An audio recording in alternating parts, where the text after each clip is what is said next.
You all had homework to do last night, which was to identify your top 3 distractions. So I want you guys to pull out your phones and we're gonna just kind of talk through these a little bit. And then today, I just want to be a little bit more intentional about how we manage our distractions in real time, okay? I want you to read it out. My first one is parents during the games.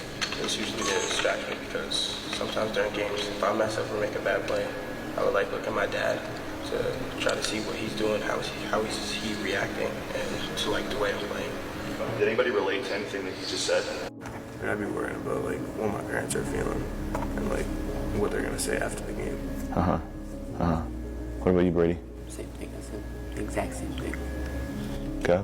Same thing with parents, like looking over at them and then watching their reaction, then you're like, oh shit, they're like pissed or something. And you're just like, Either like if I make a bad play or throw a turnover. And when I get took out the game after a turnover, I get even more in my head. And I look at my dad more during the game. Like the biggest distraction that I have a problem with. I said it to you a million times, like the head getting in my head part. And it's like, that happens every time I do like a little drill. It just shuts me down. Where do we think that comes from, right? Like, what's the concern? What's the reaction that we're avoiding, and why? I don't think it's anything. I think it's just like all something we make up in our heads because I don't think we would ever really let them down. Just from like playing bad in one game. I don't know. I just think it's something I make up in my head. But I always say if you don't know how your brain's programmed to work, it's going to work against you.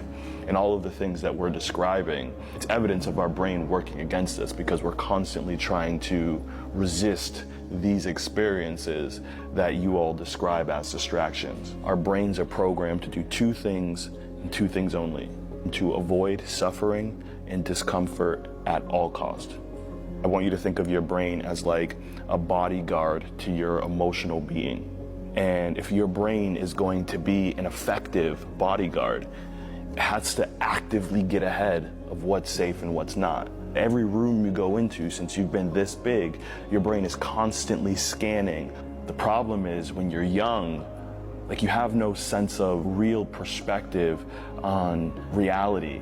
You know, everything that you feel feels so big, right? And because these big feelings comes, your brain naturally takes these experiences and puts them in the box of not safe, right? All of the things that you guys have described, at some point you got in the car after a bad game and you had a conversation with your dad, you had a conversation with your mom, and something about that interaction led you to feel like you disappointed them. What do? We fucking sit in it, we think on it, we dwell on it, we replay it over and over in our head. And every time we do that, we don't realize that that's our brain analyzing that experience to collect evidence of what led to that moment and how do I make sure that I would never have to deal with it again. So now, without realizing it, every single time you have a game, your brain associates that game with that experience, with that car ride home, with that conversation. So before the game even starts, you're predicting how this could go wrong so you can get ahead and avoid it.